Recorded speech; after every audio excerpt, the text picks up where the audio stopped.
Hey there, dreamers. Welcome back to our channel. Before we drift into the classic journey of Buford Van Stomm from the show Phineas and Ferb, I'd love to know, where in the world are you watching from tonight? And what time is it for you right now? Drop it in the comments below. It's always fascinating to see how far and wide our sleepy little community reaches. All right, without further ado, lights low, blankets up, let's begin.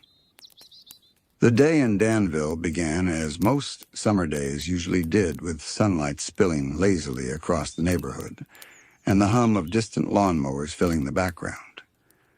But for Buford Van Stomm, this particular morning felt a little different. He wandered out of his house, squinting against the warm glow of the sun, expecting to see the usual bustle of activity.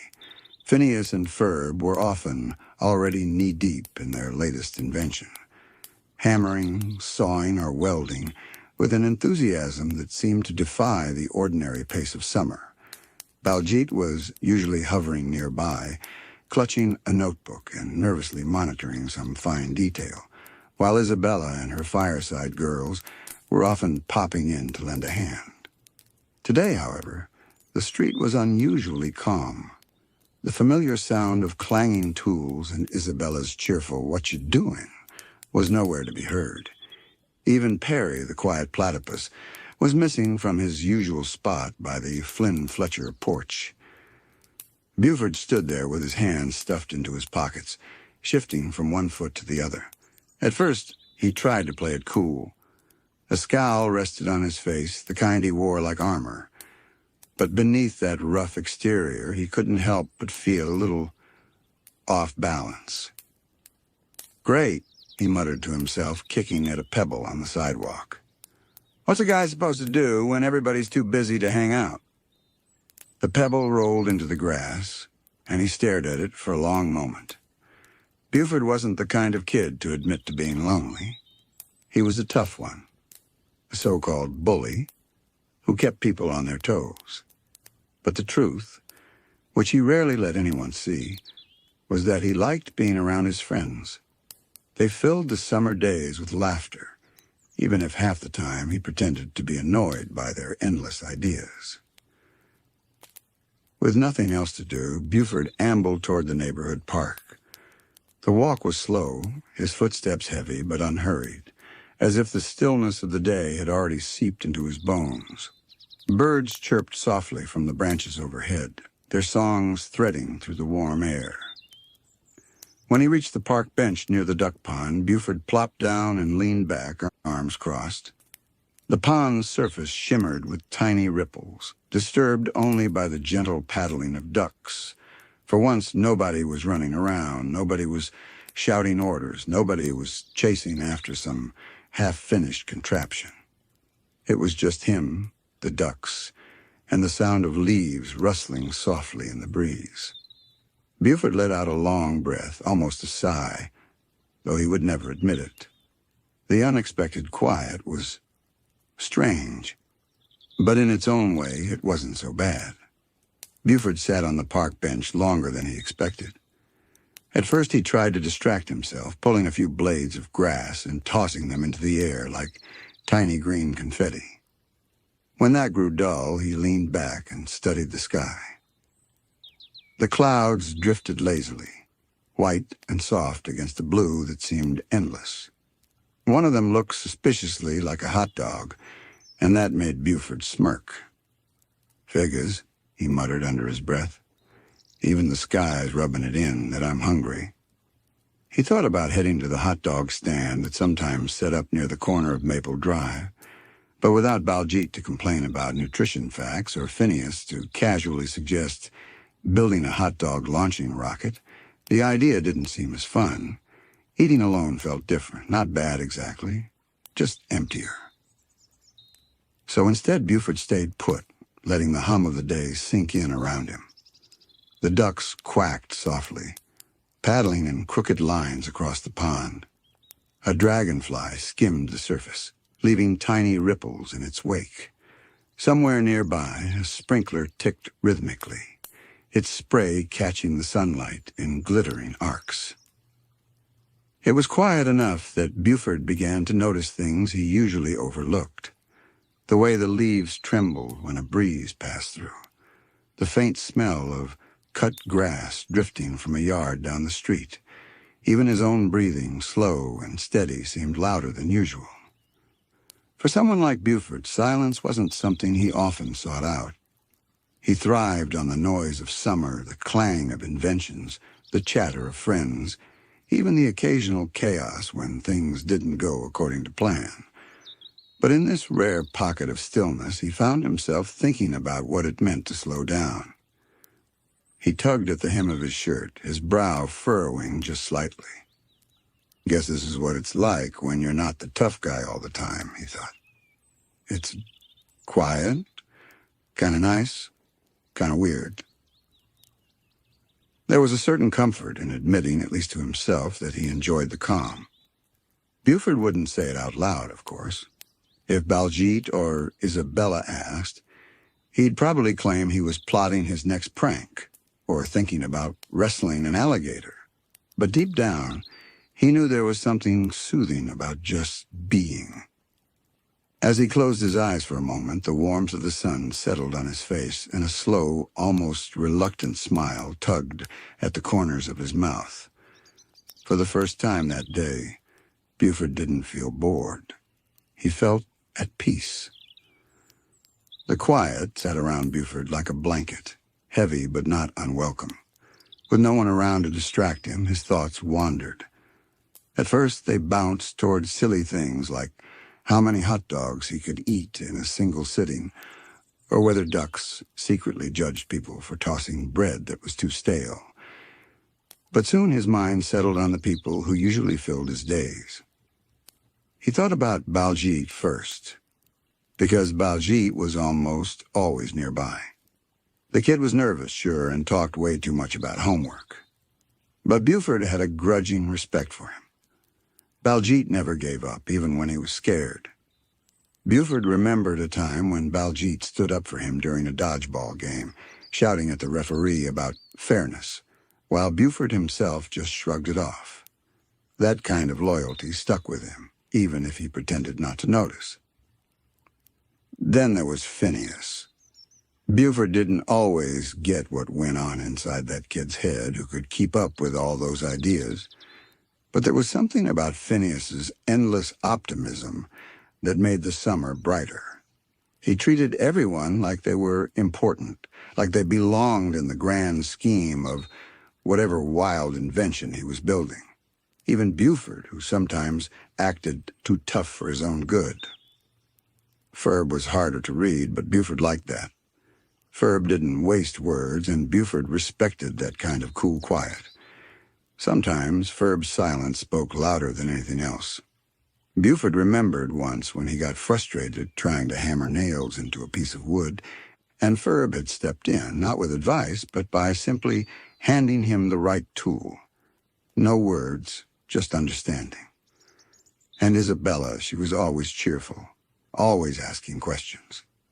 Buford rolled his eyes a lot at her perkiness, but in a way, it anchored the group. It was hard to be grumpy when Isabella bounced into the yard with that endless smile. As Buford sat there, the corner of his mouth twitched upward. He wouldn't ever admit it to them, but he liked being part of that odd little gang. They made him feel like more than just the bully. Around them, he got to be a protector, a joker, a friend. The thought warmed him more than the sun ever could. Buford shifted on the bench, stretching his arms behind his head.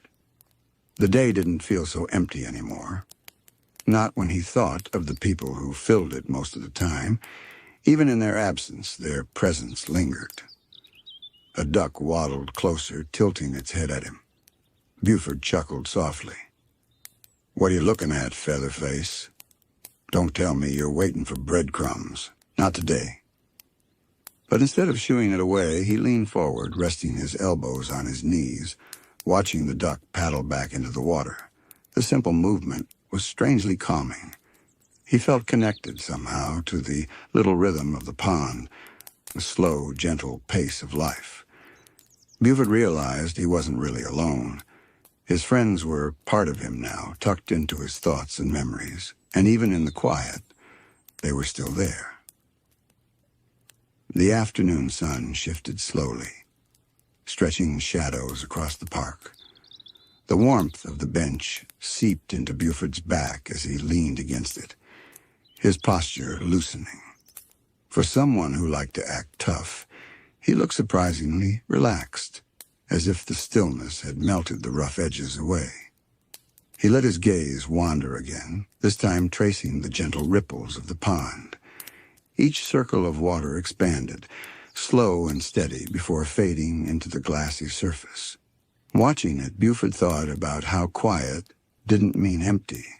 Sometimes it meant space to notice the little things, to remember, to breathe. Normally, he might have tried to fill the silence with noise, stomping through the grass, teasing Baljeet, or boasting about wrestling bears. But now, with no audience, he discovered he didn't need any of that. The quiet was its own kind of company. A breeze drifted through the park, carrying with it the faint scent of flowers from the garden beds nearby. The petals swayed gently, almost like they were nodding in time with the calm of the day. Buford closed his eyes for a moment, not in sleep, but in a simple act of listening. He heard the leaves rustle, the ducks quack softly, and the distant laughter of children playing somewhere down the block. His chest rose and fell in a slow rhythm. The heaviness of the world, the expectations of being the tough guy, seemed lighter here. Nobody was watching. Nobody needed him to play a role. For once, he could just be Buford, quiet, thoughtful, and content to sit with his own thoughts. The longer he stayed, the more the stillness felt less like an interruption and more like a gift. Perhaps, he thought, there was strength in knowing how to be still. And so he stayed there, letting the afternoon drift on, not rushing it, not wishing for it to change, just being part of the calm. The stillness of the day followed Buford home. He hadn't planned on leaving the park so soon, but eventually the pull of familiarity tugged him back toward Maple Drive. The streets remained quiet, the usual voices of his friends absent, and though he felt steadier after his time on the bench, he found himself restless once again. Inside his house, the cool shade was a contrast to the summer heat outside. The blinds were tilted just enough for golden slivers of sunlight to stripe across the carpet. The ticking of a clock on the wall echoed through the silence. Buford tossed his shoes in the corner and wandered through the living room, his step slow and heavy, as though he wasn't sure where to land. He paused by the hallway mirror and caught sight of himself. His reflection stared back with its usual tough guy scowl, the one he wore by habit more than by choice. He leaned closer, squinting at himself, and muttered, "What are you looking at?" before giving a short snort. It was a joke to himself, but one that quickly faded. The truth was, Buford carried more than people thought. Behind the swagger and the bravado, he had layers he kept tucked away, layers he rarely shared. And now, with the house silent and the neighborhood quiet, those hidden pieces of himself seemed to stir, almost asking to be noticed. He wandered toward his room and shut the door softly behind him. For a long moment he stood there, his eyes scanning the clutter of his space. A pile of comics leaning against the wall, a small mountain of socks near the laundry basket, and in the corner covered with an old sheet, something he rarely showed to anyone. Buford hesitated. He almost turned away, but the quiet pressed gently against him, urging him to lift the sheet. With a slow tug, he pulled it back, revealing what lay beneath. A small wooden workbench, scarred with scratches and paint stains. On top of it sat a half-finished project.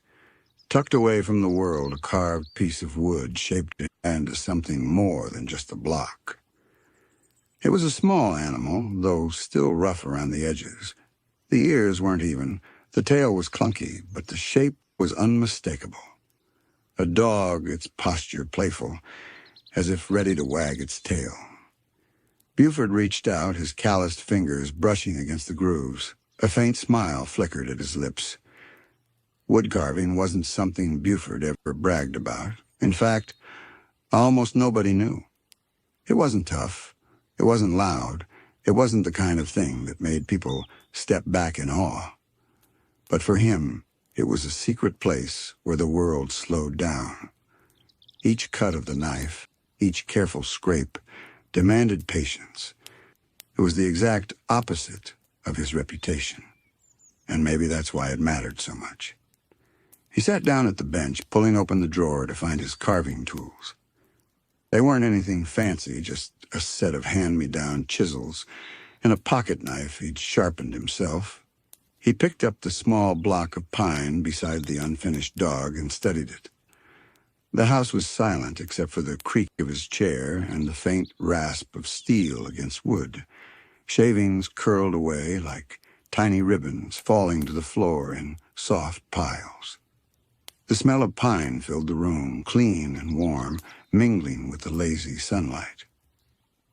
With each careful motion, Buford's scowl eased, his shoulders lowered, and his breath slowed into rhythm with the strokes. The world outside might have been buzzing with invention and adventure, but here, in this quiet, his hidden talent took shape, steady and patient. The steady sound of the knife against wood filled the room like a soft rhythm, almost like music. Each scrape left behind a smoother surface, each curl of wood falling away like a secret whispered only to the floor. Buford leaned closer, his brow furrowed. But this time not from frustration, it was focus. The small dog figure began to take shape under his hands. The rough block was transforming into something with edges, curves, and personality. Buford worked slowly, carefully, as if rushing would ruin the entire thing. It wasn't about finishing quickly. It was about giving the piece the time it deserved. As he carved, his thoughts drifted again, pulled into the quiet space between each stroke. When he was younger, he had discovered wood carving almost by accident. A broken branch in the yard, a pocket knife borrowed without permission. It started as just scratching lines into bark. But then, without realizing it, he'd found himself shaping the branch into something more, a crude little bear. He had kept that first attempt hidden in the back of his closet, embarrassed at how uneven it looked. But even then, he'd felt something he didn't feel anywhere else. Peace. It was strange because peace wasn't something people associated with Buford. He was the loud one, the tough one, the boy who challenged others to wrestling matches in the front yard. But wood carving gave him something different, a way to sit still, to be patient, to let the world quiet down. He thought about how his friends would react if they knew. Baljeet would probably analyze it, maybe even give him a score out of 10. Phineas would smile wide and start talking about building a carving machine that could make hundreds of figures in seconds. Ferb, he suspected, would just nod knowingly, like he already understood. Isabella would cheer and say it was adorable, which made Buford cringe just thinking about it. And yet, part of him wondered if maybe they'd actually like it. Maybe they'd see it as more than just a hobby. Maybe they'd see it as part of who he really was. The thought unsettled him and warmed him at the same time. Buford wasn't used to being vulnerable. His role had always been clear: the strong one, the tough one, the protector. But sitting here in the quiet, shaping wood with slow, steady movements, he wondered if there was room to be something else too. He paused, setting the carving down on the bench. The half-finished dog looked back at him with blank wooden eyes. Buford rubbed the back of his neck, feeling the weight of both pride and secrecy pressing on him. "Don't get any ideas," he muttered to the little figure, his voice low. "You're just a hobby. That's it. But as he picked up the knife again and continued carving, he knew the truth ran deeper. It wasn't just a hobby. It was a part of himself he didn't show the world, a hidden talent that made him feel whole in a way nothing else did. The shavings piled higher on the floor, the smell of pine grew richer, and Buford kept carving, sinking further into the rhythm. Each stroke was another step into the quiet world he had created for himself.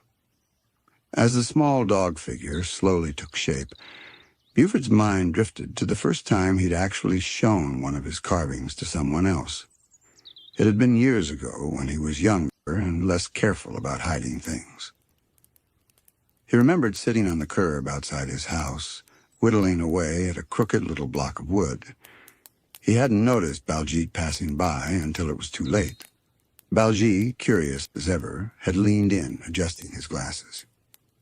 "What are you doing, Buford?" Buford had panicked. He almost threw the carving into the bushes, but something stopped him. Maybe it was the way Baljeet had asked, not mocking, not teasing, just curious. So instead, Buford had mumbled, "Nothing," and shoved the block into his pocket. Baljeet didn't press, though. He simply nodded, as though he had seen more than Buford wanted him to, and went on his way. That moment had stuck with him. It was the first time Buford realized that maybe his hobby didn't need to be a secret born of embarrassment.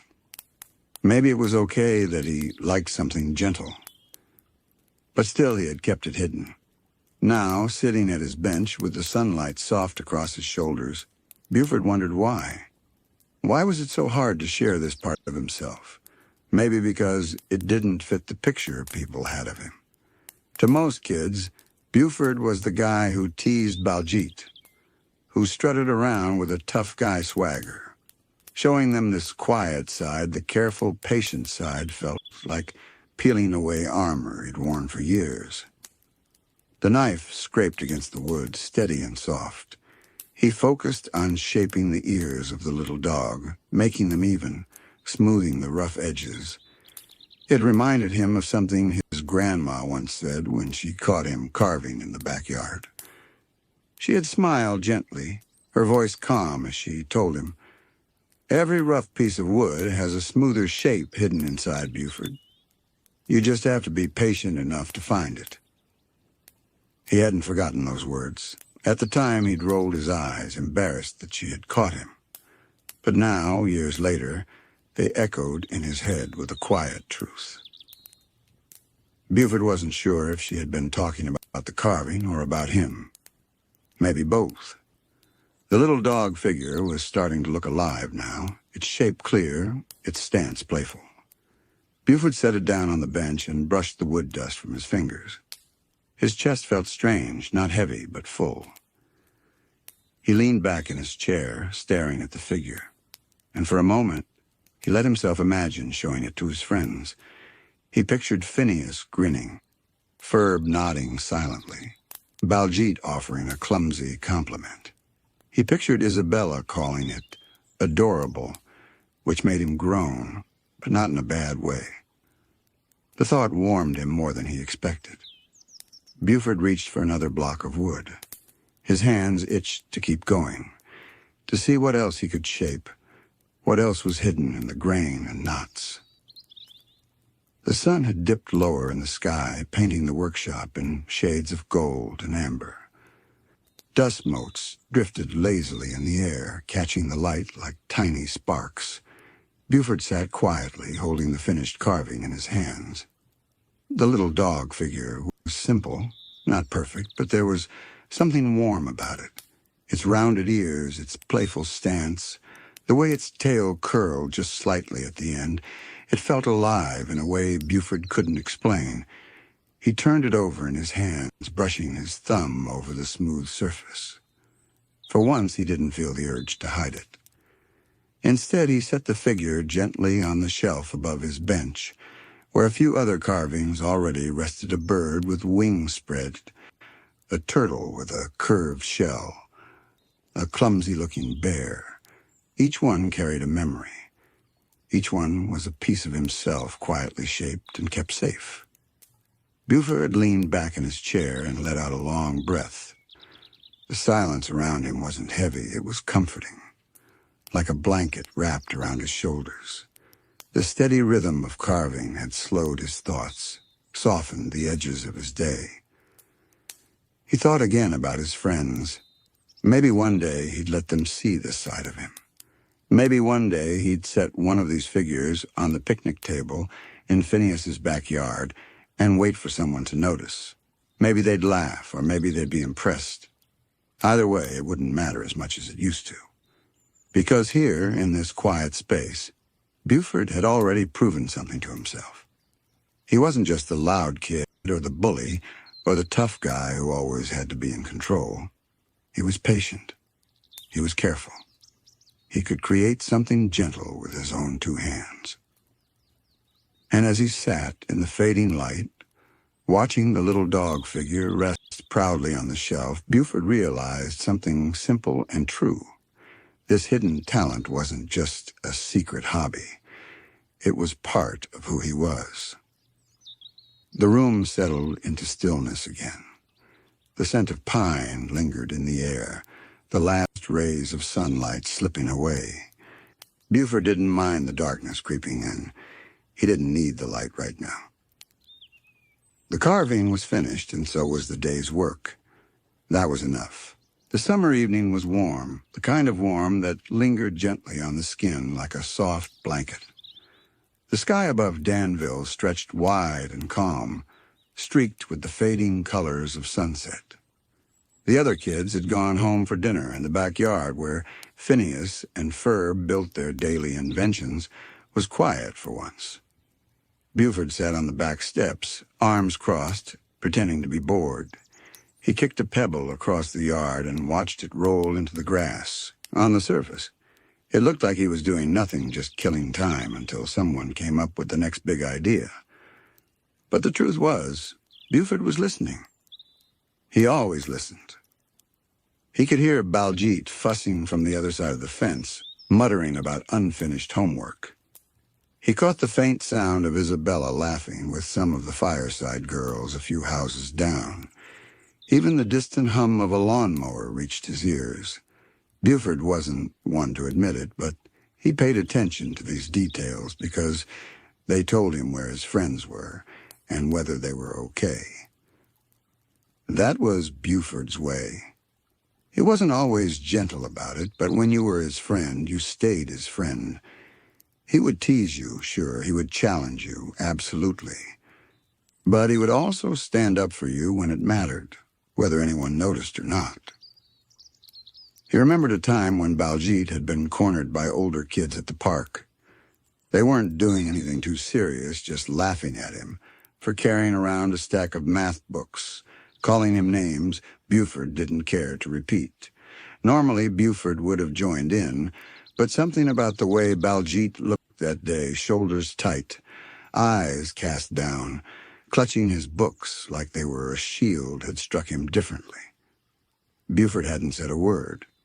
He just walked over, crossed his arms, and stood behind Baljeet with a look that made the other kids scatter. Baljeet had blinked up at him, startled. I did not ask for your help, Baljeet stammered. Buford shrugged. Didn't say you did. And that was that. No thanks needed. No big scene. Buford just turned and walked away, as if it had never happened. That was the kind of loyalty Buford carried with him, not loud, not flashy, but solid. He didn't need credit. He didn't even need people to notice. It was enough for him to know he had kept his friends safe. Sitting now on the back steps, Buford picked at a splinter in the wood. He thought about those moments, the ones no one really remembered, except him.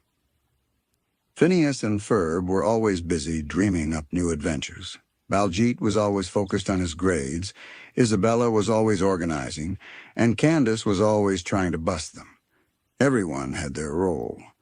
Buford's role, he figured, was to make sure no one messed with them. The funny thing was, he didn't even know when that role started. He couldn't remember the exact day he decided to be their unofficial guard dog. It had just happened. Somewhere between afternoons of building roller coasters in the backyard and evenings of hanging out by the water tower. Somewhere in the middle of all that fun, he'd realized these kids weren't just his friends. They were his people. And nobody messed with his people. Buford leaned back on his elbows, gazing at the sky. The stars were starting to show now, faint pinpricks of light in the growing dark. He didn't usually admit to noticing things like that, stars, sunsets, quiet nights, but he did. They made him think. They reminded him of the way time slipped by without waiting for anyone. He thought about how much time he'd spent with this group already. Every summer day seemed to stretch forever, but in the quiet moments like this, Buford realized how quickly it was all adding up. One day, maybe these adventures would end. Maybe Phineas and Ferb would move on to bigger things. Maybe Baljeet would dive into books forever. Maybe Isabella would grow too busy with the fireside girls. But Buford? He knew he'd still be there, still loyal, still ready to step in when needed. Because that was who he was, whether anyone understood it or not. The stars brightened slowly, and a soft breeze drifted through the yard. Buford let out a small sigh. He wouldn't say it aloud, but deep down he knew he didn't just care about these kids because they were fun to hang around. He cared because they mattered to him, because they made him feel like he belonged. And that, to Buford, was worth protecting. Buford stretched his legs out across the steps, leaning back with his hands behind his head.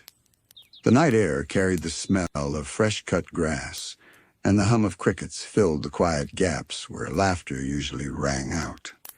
He stared at the stars, but his thoughts wandered backward to all the times he had been there for his friends in ways no one ever really noticed. One memory stood out. A summer afternoon at the community pool. Baljeet, being Baljeet, had been nervous about the diving board. He'd stood at the top, frozen, clutching his arms around himself while kids in line behind him grew impatient. Some of them started to laugh, pointing at how scared he looked. Buford had been floating lazily in the pool, pretending not to care. But when he saw the look on Baljeet's face, pale, stiff, unsure something in him snapped. He swam to the edge, pulled himself out, and marched up the ladder. Without a word, he climbed onto the board behind Baljeet. "You gonna jump or what?" Buford grumbled, loud enough for the kids below to hear. Baljeet shook his head frantically. "I cannot! The probability of injury—" Before he could finish, Buford shoved him not roughly, but enough to tip him into the water. Baljeet let out a startled squeal before splashing into the pool. The kids on the ground burst into laughter, but Buford just crossed his arms, waiting. When Baljeet surfaced, sputtering, something unexpected happened. His fear was gone. He blinked, realized he was fine, and even managed a grin. "I did it!" he shouted. Buford smirked, shrugged, and cannonballed right after him, sending a wave that nearly knocked Baljeet's goggles off. To everyone else, it looked like Buford was just being his usual rough self. But in his own way, Buford had helped Baljeet face a fear. That was the thing about loyalty. Sometimes it wasn't about standing up to bullies. Sometimes it was about giving a push, literally, when a friend needed it. Another time, Buford recalled, had been at the science fair. Baljeet had worked tirelessly on a project, nervous as usual about whether it would impress the judges. Buford, who claimed to be bored out of his mind, had hovered around all afternoon. When one of the older kids made a snide comment about Baljeet's volcano model, Buford had stepped in before Baljeet could even reply. "Say that again," Buford said, narrowing his eyes. The kid backed down instantly, muttering something about needing to check another project. Baljeet hadn't even realized what had happened, too busy adjusting the wiring on his model to notice. But Buford knew. He had made sure nothing ruined Baljeet's big moment. He didn't do these things for recognition. He never turned to his friends and said, "Hey, I protected you back there," and that wasn't his style. His loyalty wasn't about being thanked. It was about knowing they were okay. Buford shifted on the steps, resting his chin on his fist. He thought about how strange it was, really. He teased Baljeet relentlessly, called him names, even pretended to boss him around. But deep down, Buford couldn't imagine a summer without him. The teasing, he realized, wasn't meant to hurt. It was his way of showing he cared. And it wasn't just Baljeet. He thought of Phineas, always brimming with impossible ideas, always smiling even when things got out of hand. Buford had seen kids roll their eyes at Phineas before, muttering about how weird he was, how uncool his invention seemed. Buford never let it slide. "He's cooler than you'll ever be," he'd growl, scaring them off before Phineas even noticed. And Ferb quiet, steady Ferb. Buford respected him in a way he didn't talk about. Once when Ferb had been cornered during a dodgeball game, Buford had stepped in and taken the hit on purpose. He'd brushed it off with a smirk, but the truth was, he'd rather take the fall than see Ferb singled out. The more Buford thought about it, the more he realized how much of his summer had been spent watching over them all, like a silent guard no one asked for, but one who never left his post. The sky grew darker, the stars brighter, as the memories drifted around him. Buford let out a long sigh, leaning back again. Maybe his friends didn't always know what he did for them. Maybe they never would. But that was okay. That was the kind of loyalty he carried, steady, quiet, and strong, like the roots of a tree hidden deep in the ground. He'd never say it out loud, but it was the truth. Buford was a loyal friend, through and through. The night deepened, and the sounds of Danville softened into a calm hush. Porch lights flickered on across the street. Fireflies blinked faintly near the hedges, and the world seemed to settle into its own kind of peace. Buford stayed on the steps, his broad shoulders hunched slightly, his hands clasped together in front of him. He thought about why loyalty mattered so much to him. It wasn't something he had ever said out loud, not even to himself. But sitting here in the quiet with no one else around, he let his mind wander deeper than usual. Buford hadn't always been surrounded by people who understood him. When he was younger, before he fell in with Phineas and the gang, he had a reputation. Not just for being tough, but for being alone. Other kids kept their distance, partly because they were intimidated, partly because they didn't know what to make of him.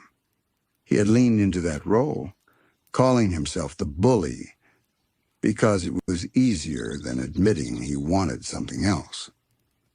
But inside, Buford remembered the sting of watching groups of kids laugh together, or plan projects at school, or whisper secrets he wasn't part of. He'd never admit it then, but he had wanted that closeness, that sense of belonging. When he first started hanging around Phineas and Ferb, it felt different. They didn't treat him like an outsider.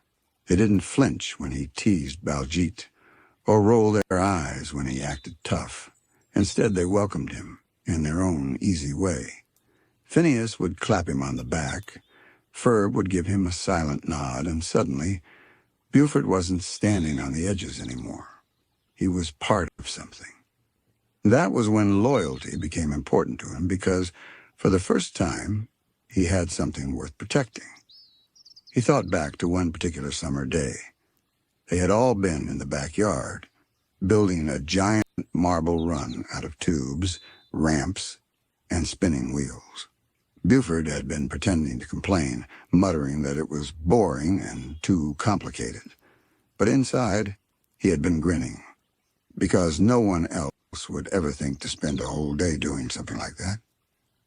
No one else could take an idea that wild and actually make it happen. And there he was, right in the middle of it. Not watching from the outside, not being left behind. He was part of the team.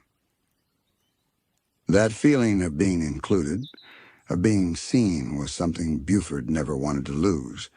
So he became loyal, fiercely loyal, in the only way he knew how, by guarding the people who gave him that belonging.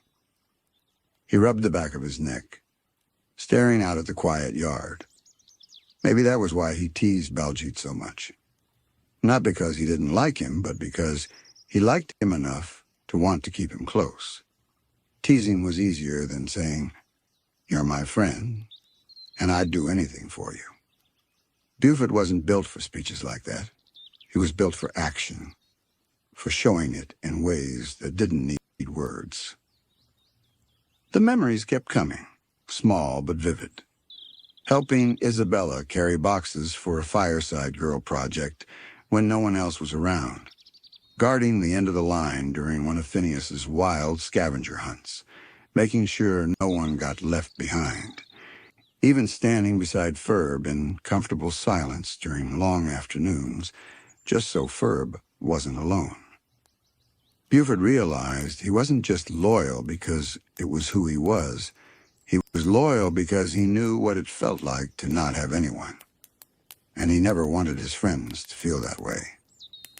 The stars above shimmered brighter, scattered across the dark sky like tiny beacons. Buford leaned back, resting his head against the step behind him. For the first time that evening, he let himself smile, a small, quiet smile no one else could see. "Yeah," he murmured to himself, "they're my people." And for Buford, that was all the reason he needed. The night had fully settled in now. The sky was a dark canvas, scattered with stars that seemed to stretch forever. The air had cooled, carrying the faint smell of flowers from a nearby garden and the distant bark of a neighborhood dog. Buford stayed on the steps, quiet, still, his thoughts stretching as far as the horizon above him. He thought about all the small ways loyalty showed itself, ways most people never noticed. To him, it wasn't about grand gestures or big speeches. It was in the everyday things. Holding a place in line for Baljeet when he got distracted. Keeping watch at the edge of Phineas's wild inventions to make sure no one wandered into danger. Carrying extra tools when Ferb had his hands full. Even just walking Isabella home after a long day, grumbling the whole way but never once leaving her side. Those weren't the kinds of stories anyone wrote down. They weren't the kind of things people pointed out. But to Buford, they mattered. They mattered because they proved he wasn't just the tough kid everyone thought he was. He was part of something bigger, part of a group that made him feel less alone. Buford shifted, resting his chin on his hand. He wondered just for a moment if his friends knew. Did they realize how much he paid attention? How much he cared? Did they see that every shove, every sarcastic comment, every mock argument with Baljeet was just another way of saying, "I've got your back"? Maybe they did, or maybe they didn't. Buford decided it didn't really matter. Loyalty wasn't about being noticed. It was about being there no matter what. He thought of the times he had been teased himself, moments when other kids tried to call him out or challenge his place in the group. Buford never backed down, not because he needed to prove something, but because he knew where he belonged now and no one was going to take that away from him. The longer he sat there, the more the quiet wrapped around him. The crickets sang their steady chorus, and the breeze rustled through the trees like a whisper. Buford let his eyes drift toward the shelf inside, where his little wooden carvings rested. Funny how the two sides of him, the carver in the quiet, and the guard in the loud world, fit together. Both came from the same place, loyalty. To his craft, to his friends, to himself.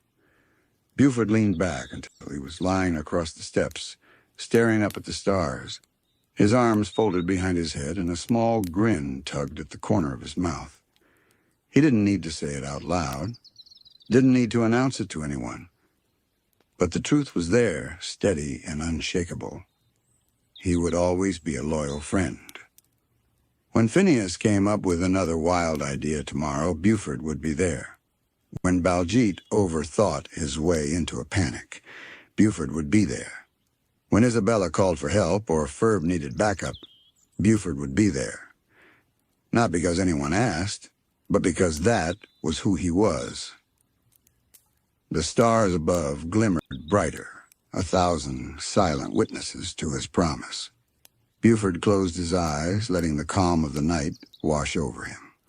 Tomorrow would bring more adventures, more teasing, more laughter. But beneath it all, one thing would never change.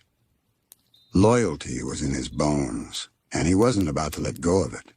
The porch was quiet, save for the faint creak of wood beneath Buford's shifting weight. He sat on the step with his elbows balanced on his knees, staring out into the darkened street. The night carried its usual mix of cicadas and the occasional bark of a neighbor's dog, but otherwise, the world felt still. Buford liked it that way. Silence gave him room to think, though he'd never admit how much thinking he actually did when the others weren't around. It was on nights like these that memories crept in, uninvited but unavoidable. Childhood had a way of sitting heavy on the chest when you weren't distracted. For Buford, that weight was both sharp and soft reminders of times that weren't always easy, but that also shaped him more than he wanted to admit. He thought back to his earliest years on this very block. The streets hadn't changed much, though the trees had grown taller, and the sidewalks bore cracks he remembered tripping over as a kid.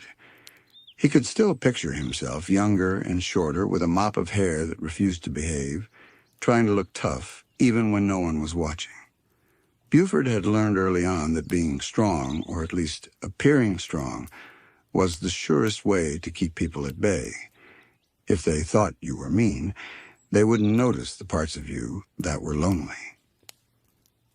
But then came the kids who lived just a few houses down. Phineas, Ferb, and eventually Isabella. Buford remembered the first time he saw them building something ridiculous in the backyard, some contraption that didn't look like it belonged in any ordinary neighborhood. At first he mocked them. It was easier to sneer than to admit he was curious. But deep down, watching their laughter, their focus, and the way they worked together stirred something in him. He had never been part of a group like that. And then there was Baljeet. Oh, Baljeet. Their first meeting had practically been a comedy sketch. Baljeet with his books and careful words, and Buford with his brash attitude and tendency to shove first and think later. Buford remembered challenging him over something trivial, maybe a test score or a project, and Baljeet refusing to back down. Most kids would have walked away, intimidated or annoyed, but Baljeet hadn't. He had stood his ground, eyes wide but unflinching, and Buford had been impressed in spite of himself. That was the start of something Buford hadn't expected, a rivalry that softened into companionship. He remembered summer afternoons when he and Baljeet bickered endlessly, only to end up on the same side anyway, like the time Phineas invited everyone to help with an instant concert machine. Buford had insisted he'd rather wrestle with alligators than sing, but Baljeet had dragged him in, lecturing about teamwork. By the end of the day, Buford had accidentally enjoyed himself, and though he complained loudly about it afterward, he knew Baljeet could see right through him. The thought made Buford chuckle under his breath. He leaned back on the porch step, eyes wandering to the night sky. It wasn't as starry as he'd like city lights always dimmed the view, but he could still make out a few glimmers here and there. He remembered one night when Phineas had pointed out constellations during a backyard campout. Buford hadn't cared about stars then, but he pretended to listen anyway, secretly enjoying the calm of it all. He'd never told anyone, but that was the first night he'd felt like maybe he wasn't just an outsider tagging along. Maybe he belonged. Childhood wasn't just about the good moments, though. Buford knew that better than most. He remembered times when his house had been too quiet, when his parents were busy or distracted, leaving him to entertain himself. Those nights, he had wandered outside, picking fights with shadows or practicing his tough guy voice just to fill the silence. But things changed once the others came into his orbit. Suddenly, the street didn't feel so empty. The porch didn't feel like a lonely outpost, but a starting point, a place he could leave from, knowing he'd return with stories worth telling. He thought of Isabella, always cheerful and organized, her fireside girl sash clinking with badges. She had this way of softening the edges of everyone around her, Buford included. He remembered one afternoon when she caught him carving shapes into the wooden railing behind her house. He'd expected her to laugh or tease, but instead, she asked if he could make something for her. No judgment, no jokes, just curiosity. Buford had been thrown off by that, but in a good way. She treated his hidden hobby like it was something special, not something to hide. Buford shifted, pulling his hands together loosely. The air was cooling, brushing his skin with a faint chill, but the memories kept him warm. He thought of summer projects that spiraled into adventures, of backyard inventions that shot them sky high, of afternoons spent sprawled out on the grass after too much excitement. All of it stitched together into a patchwork that defined his childhood more than anything else. As he sat there, listening to the night, Buford realized that these memories weren't just fragments, they were anchors. They reminded him of who he had been and how far he had come. For a boy who once believed that strength meant pushing people away, it was ironic how much his childhood had taught him the opposite. Strength, real strength, came from letting people in. The porch creaked again as Buford leaned back, stretching his legs. A faint smile tugged at his mouth. Childhood wasn't perfect, but it was his. And in the quiet of the night, surrounded by shadows and whispers of the past, he let himself remember every detail, every laugh, every misstep, with a kind of peace he never thought possible. Buford leaned back against the porch railing, letting the wood creak beneath his weight. In his hand, he rolled a small piece of wood, rough around the edges, but slowly taking shape. He had always found comfort in carving, even if he rarely admitted it. It was one of those things that felt too quiet for someone with his reputation. People expected him to wrestle alligators or snap tree branches for fun, not sit in the half-dark with a knife and a block of cedar.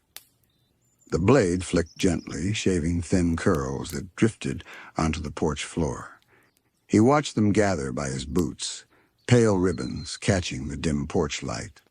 To anyone else, it might look boring, even tedious, but for Buford, there was peace in it. Every cut smoothed out more than wood. It smoothed out the noise in his head. As his hands worked, his thoughts drifted back again. He remembered being younger, crouched in the yard behind his house with a stick and a rock, trying to make something out of nothing. Back then, he didn't know what he was doing, only that it felt good to shape something with his own hands. He had carved his first bear from a scrap of wood he'd found near the fence. It had been lopsided, barely recognizable, but he'd kept it. For a long while, it sat on his dresser like a secret, a reminder that he could make things, not just break them. He could almost hear the laughter of Phineas and Ferb as they called him over during those early summers.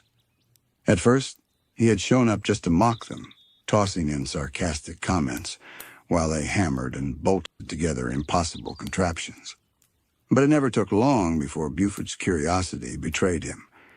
He'd roll his eyes, grumble about how their designs looked all wrong, and then somehow he'd be holding a wrench or tightening a gear. It was never planned, but by the end of the day, he was in the thick of it with them. One summer day stood out clearer than the rest. Phineas had decided they were going to build a floating stage for a neighborhood concert. Isabella was organizing the crowd, Baljeet was trying to calculate the weight distribution, and Ferb was silently adjusting supports with his usual precision. Buford, meanwhile, stood with his arms crossed, pretending he was too cool to care. But when one of the beams started to tilt, it was Buford who lunged forward and caught it, barking at the others to tighten the bolts faster. He hadn't realized until afterward that everyone had thanked him genuinely, like he was a crucial part of the team. As he whittled the wood now, Buford's lips tugged into a faint smile. Those moments mattered more than he'd admitted at the time. They had shown him that being useful wasn't about being the strongest or the loudest. Sometimes it was about being steady when others needed it most. His carving took on more detail, the shape of a bear's head beginning to emerge from the block. He remembered showing one of his early carvings to Baljeet, half expecting him to laugh, but instead, Baljeet had leaned in, adjusted his glasses, and said, "The symmetry is slightly off, but the craftsmanship is admirable." Buford had pretended to be insulted, but in truth, he had been secretly proud that Baljeet even noticed. Baljeet's honesty, blunt as it was, made Buford feel seen. The porch light flickered faintly, casting shadows across the wood in Buford's hands. He paused, turning the carving over, and thought of Isabella again. She had always encouraged him in ways that no one else did. He remembered the day she asked him to carve her a little trinket, a star, she said, something she could keep in her fireside sash pocket. He had made it quickly, rough around the edges, but when he handed it to her, she treated it like it was worth more than gold. That kind of trust had stuck with him ever since. The night deepened, and the memories kept circling. He thought of evenings when he'd sat outside alone as a boy, wishing he had somewhere else to be. Now, looking back, he realized those same evenings had been the start of something bigger, because not long after, Phineas would knock on his door, or Ferb would wave him over, or Baljeet would call his name from the street. He hadn't noticed it then, but the quiet had slowly been replaced by laughter, invention, and friendship. Buford let out a slow breath, flicking another curl of wood onto the porch. Childhood had been complicated, but it had also been filled with these unexpected pockets of warmth. And as the carving grew smoother beneath his hands, he realized he wasn't just shaping wood. He was shaping memories, holding them in place so they wouldn't fade. He set the half-finished bear on the railing beside him and leaned back, gazing into the night sky.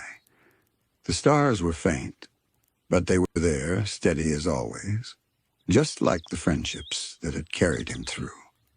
Buford didn't often talk about his father, mostly because there wasn't much to say, not in the way other kids seemed to talk about their dad's stories of camping trips, ball games, or after-dinner advice. For Buford, the memories were more scattered, fragmented pieces that didn't always fit together. He remembered a tall figure who was often busy, often gone, and when he was home, the house felt quieter rather than fuller. It wasn't that his father was unkind, just distant, like a shadow that belonged to the home but never really touched it. Buford used to fill that silence with noise, banging on pots, starting playful scuffles in the street, daring kids to race him or wrestle him. Anything to prove he was there, that he could take up space. At first it worked. Kids laughed, some backed away, but no one ignored him. And in a strange way, that made the absence at home feel a little less heavy. But then came Baljeet, stubborn as ever. Buford remembered challenging him in the park one hot afternoon, expecting him to flinch or stammer like everyone else. Instead, Baljeet had straightened his shoulders, clutched his books tighter, and said, "No, thank you." Buford had blinked, startled, then laughed so hard he nearly toppled over. Nobody said no to Buford back then, but Baljeet had, and he had meant it. Somehow, that one small defiance lit a spark. From that day on, Buford found himself looking for Baljeet's company, even if it was just to argue. Over time, the arguments turned into a rhythm, a kind of friendship neither of them admitted outright. Baljeet's focus and Buford's strength made a strange balance, like two halves of something that shouldn't work but did. And the more they clashed, the more Buford realized that someone who stood up to him wasn't an enemy. They were someone worth keeping around. Then there were Phineas and Ferb. If Baljeet had shown Buford what it meant to be challenged, those two showed him what it meant to be included. They never asked him to explain why he joined in.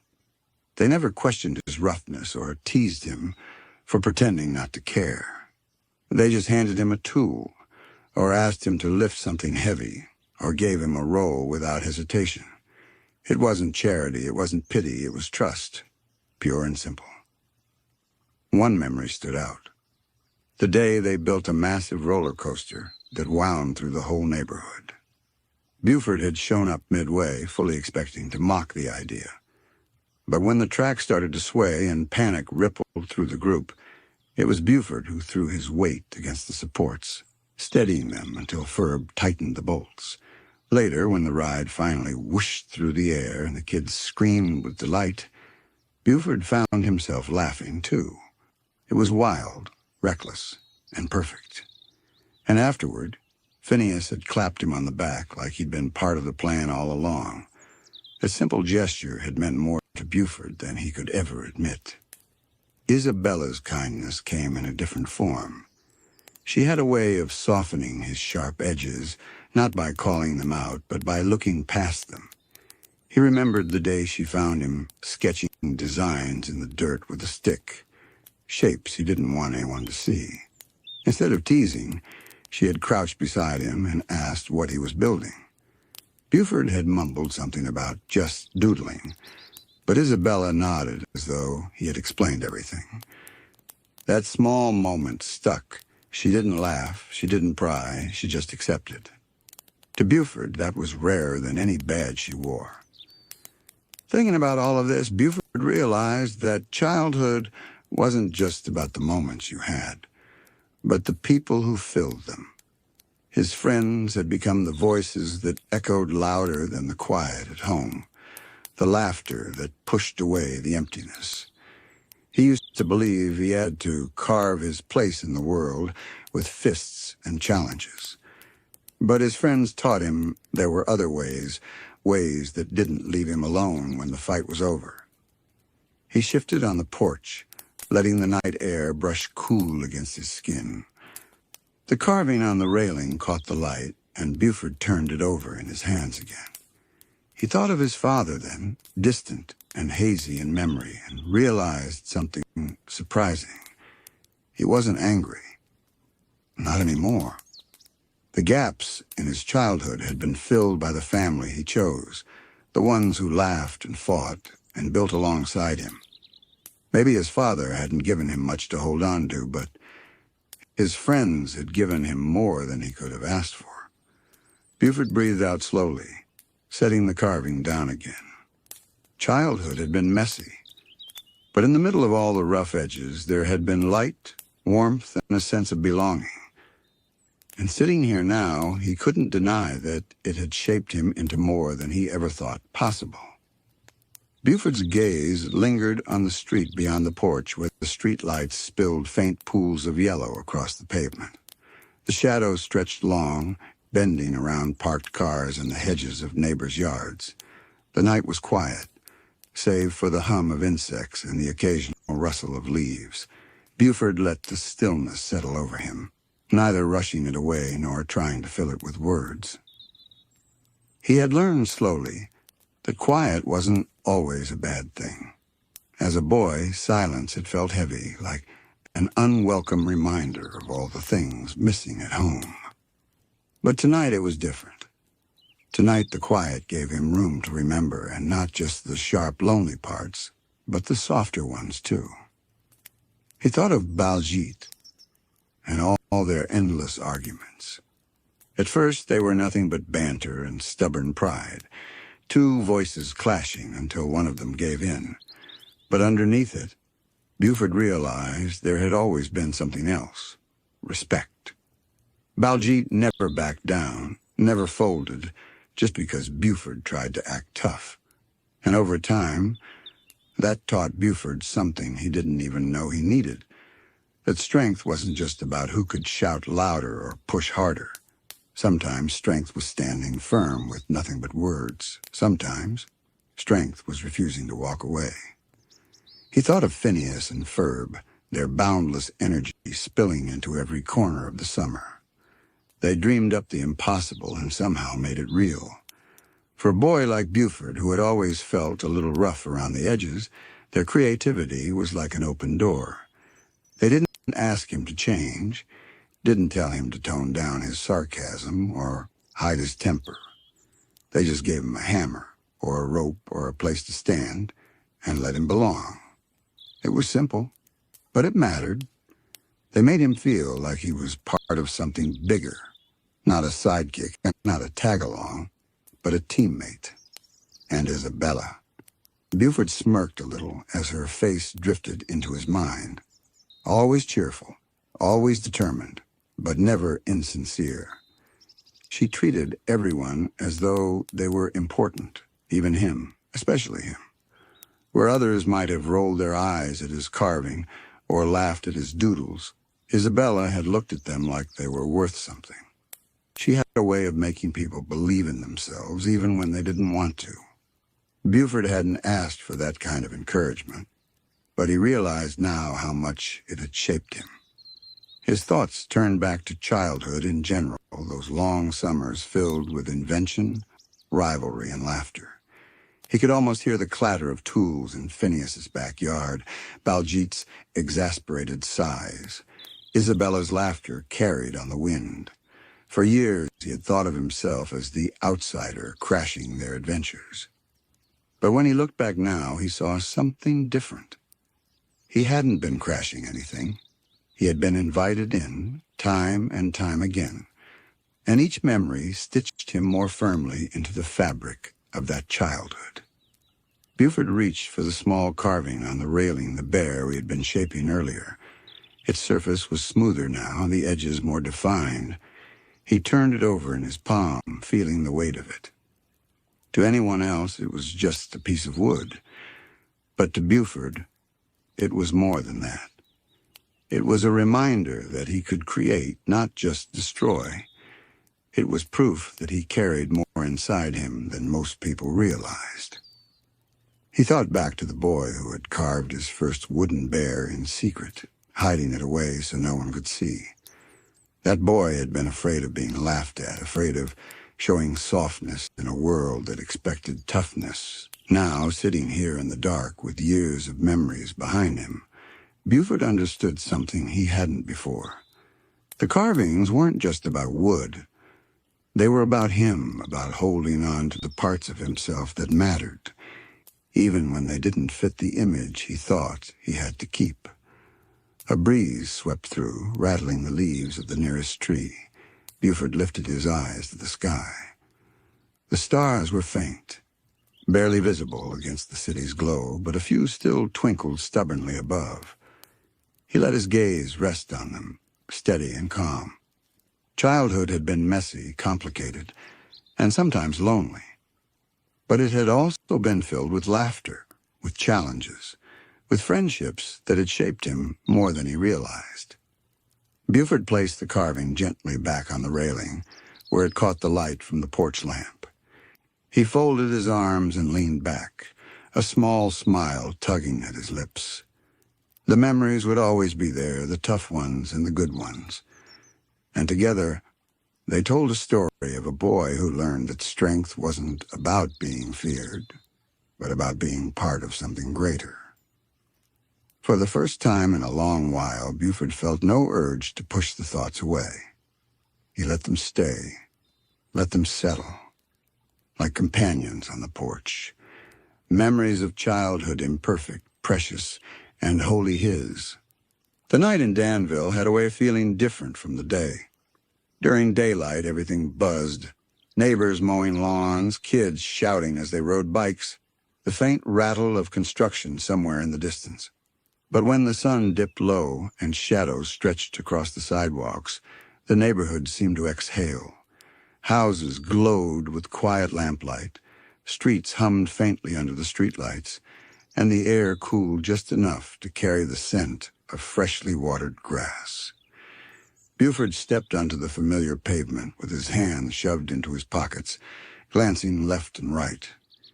It wasn't often that he found himself wandering the neighborhood after dark, but tonight was one of those rare evenings when the air itself felt like an invitation. Something about the crickets chirping in sync, the distant flicker of fireflies, and the lazy sway of trees in the breeze stirred a restless curiosity in him. He wasn't alone for long. A soft voice called from behind, followed by the crunch of sneakers against gravel. "Buford, you heading somewhere?" He turned slightly and spotted Baljeet jogging up, clutching a flashlight in one hand like it was a precious artifact. His wide eyes darted across the street before settling nervously on Buford. "You know it is not entirely safe to be out this late, right? There are nocturnal animals, potholes, and you," Buford interrupted with a smirk, "are carrying a flashlight big enough to land planes with. Pretty sure we're safe." Baljeet adjusted his glasses, muttering something under his breath, but he fell into step beside Buford anyway. The two of them walked in silence for a few minutes, the rhythm of their footsteps blending with the night sounds. Soon Isabella appeared at the corner, waving as though she had been waiting for them all along. Her sash caught the lamplight, faintly glittering, though she had left most of her fireside girl gear behind. She carried only a small notebook and a pencil tucked behind her ear. "Hey guys," she whispered, almost as if the night required softer voices. "Where are we going?" Buford shrugged. "Didn't know I had to file a permission slip. Just walking." "Walking," Isabella repeated, falling into step between them. "At night. Without a plan?" "That's the plan," Buford replied, and Baljeet groaned loudly. They made their way toward the park, the path stretching ahead like a ribbon of pale cement beneath the moonlight. The swings moved faintly in the breeze, creaking like whispers. It looked different at night, like the same place they all knew, but painted in softer, dreamier tones. Isabella tilted her head back, gazing at the stars. "You know, it feels like we're about to have one of those adventures Phineas always dreams up." Buford snorted. "Except he ain't here to draw a blueprint. Guess that makes me the boss." Baljeet nearly tripped over his own feet. "Heaven help us all." Their laughter carried into the open air, but it didn't disturb the peace. Instead, it seemed to belong there, like an echo of countless summer days when the three of them, and sometimes more, had filled the park with noise and invention. Only tonight there was no invention, just the night itself and the quiet thrill of doing something that felt slightly out of bounds. The trio wandered farther, deeper into the park, until the glow of the neighborhood faded behind them. Trees arched overhead, their branches interlacing like a roof of shadows. Fireflies blinked in gentle patterns, and the ground crunched with leaves that had fallen early. The path seemed less certain here, but Buford didn't mind. In fact, he liked the mystery. As they walked, Buford found his senses sharpening to small things, the smell of damp earth, the way the air tasted faintly of cut grass and jasmine, the soft chorus of night insects that changed slightly as they passed each cluster of trees. He noticed how the moonlight sketched silver edges along the barks, turning the ordinary into something a touch more secretive. These small details settled him, like tiny weights that anchored him to the present, stopping his mind from wandering into the lonelier corners it sometimes did. "Maybe we should turn back," Baljeet whispered, his flashlight beam bouncing nervously from tree to tree. "We do not know what could be out here." Buford glanced at him.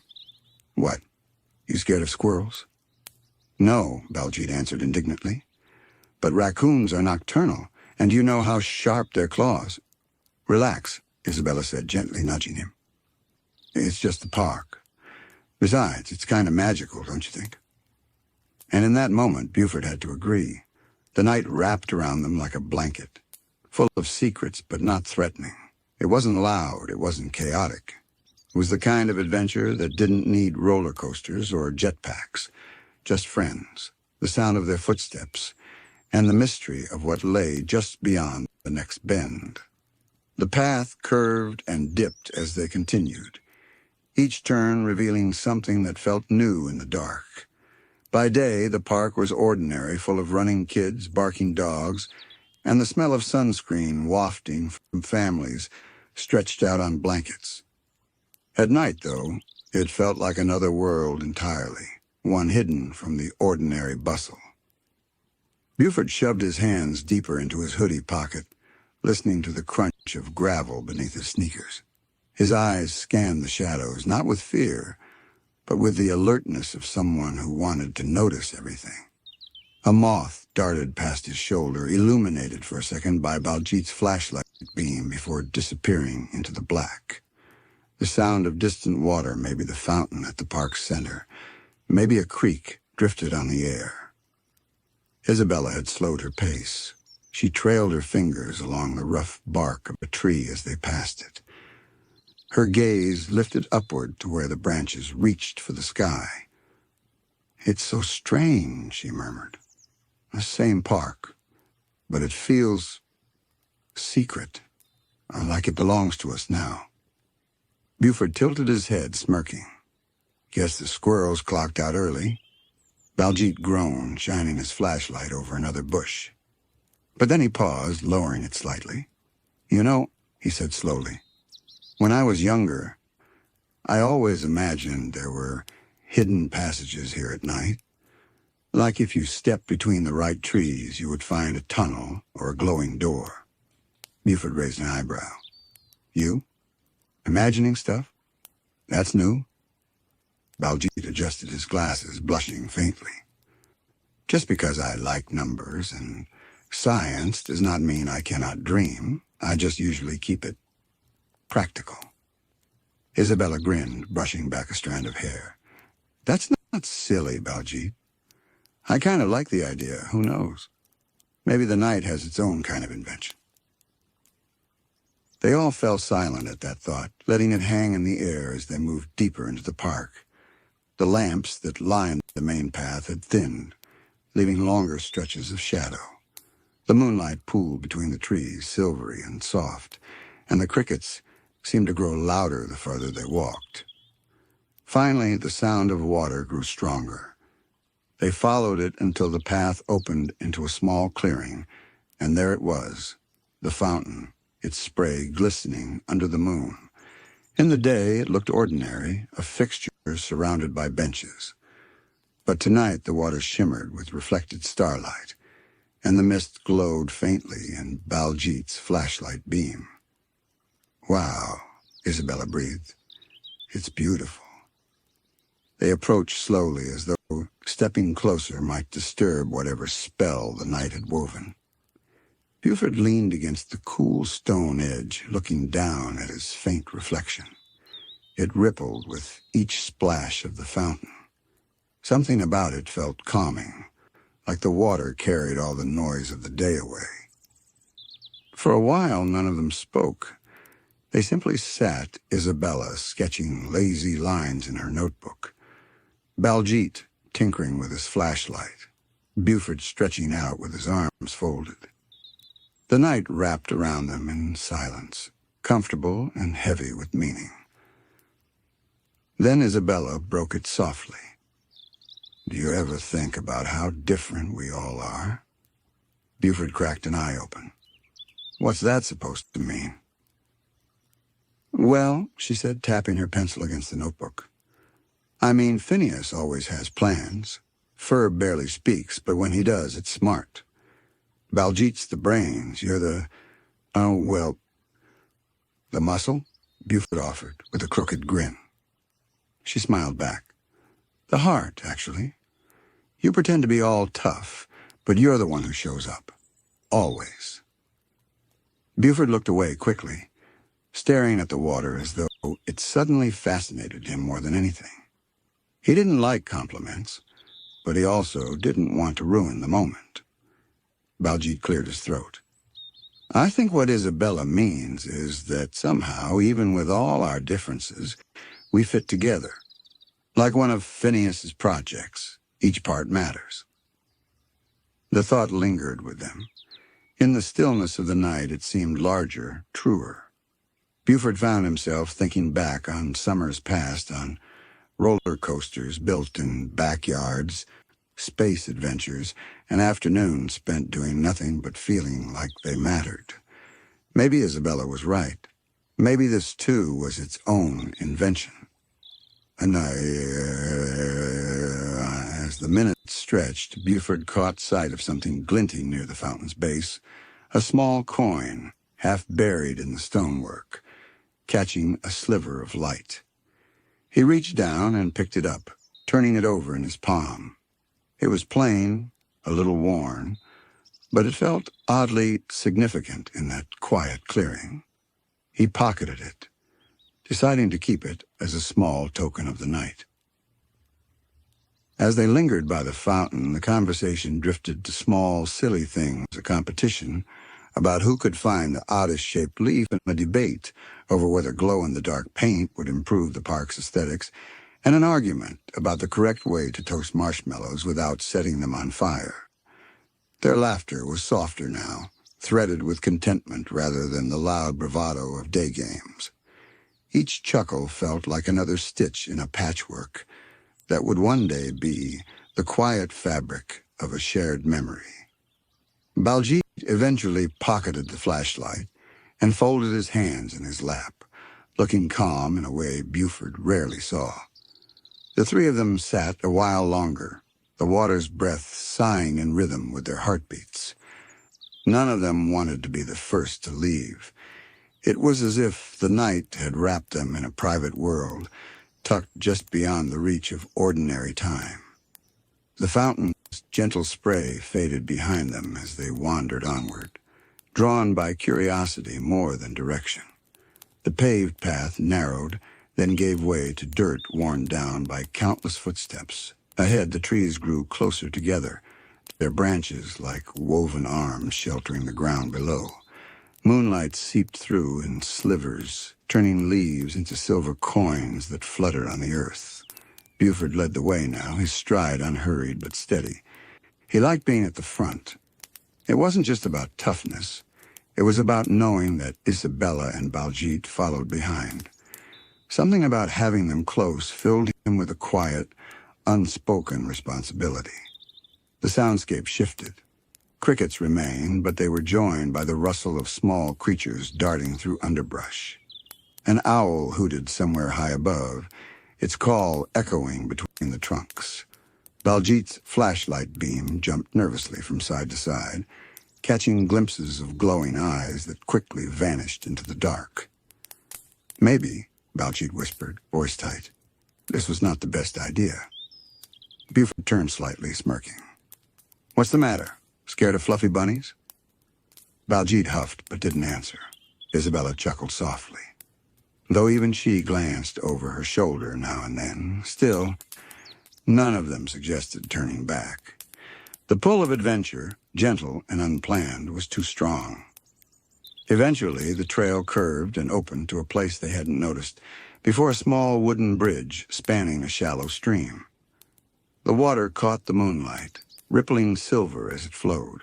The bridge creaked when Buford set a foot on it, but it held steady, and soon the three of them stood in the middle, peering down at the water below.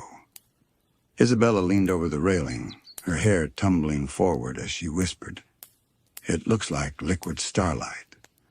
Baljeet tilted his flashlight down, only to have Buford swat his arm. "Knock it off, you'll scare it away." "Scare what away?" Buford hesitated, then shrugged. "Don't know.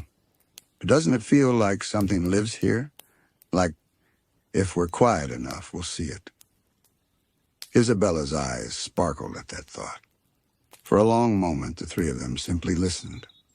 To the stream gurgling over stones, to the trees sighing in the wind, to the hush of night wrapping tightly around them. The air felt charged, though with what, none of them could say. Finally, Baljeet broke the silence.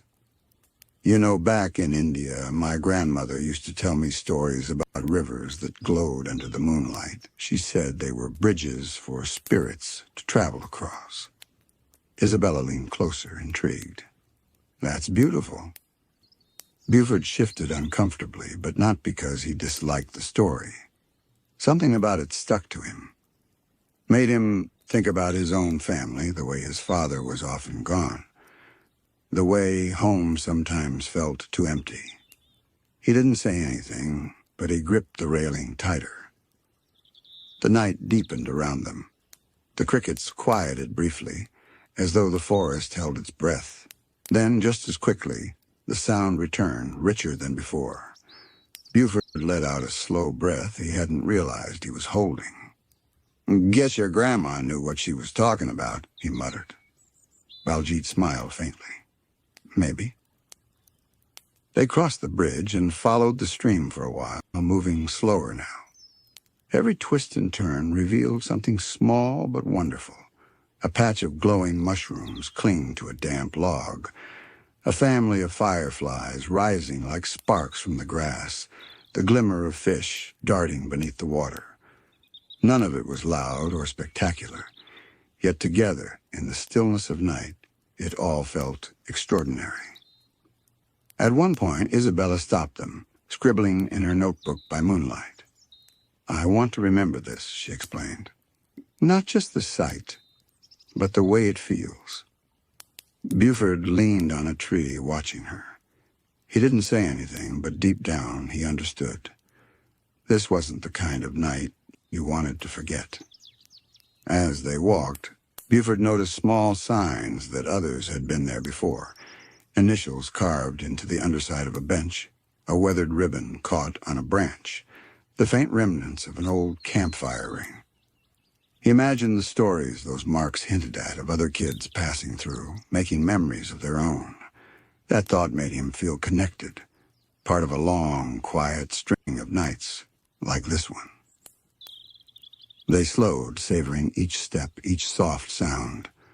The world felt at once immense and intimate, and Buford felt the strange comfort of belonging settling into him like a soft garment.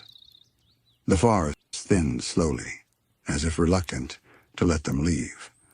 The path sloped upward, and after a short climb, the trio found themselves on a small hill that overlooked the park below. From here, the trees stretched like a dark sea, with glimmers of street lamps and windows scattered like distant constellations. The moon hung low, full and pale, casting long shadows that painted the ground silver blue. Buford dropped onto the grass with a grunt, folding his arms behind his head as he stared at the sky. "Not bad," he muttered. "Guess the night knows how to put on a show."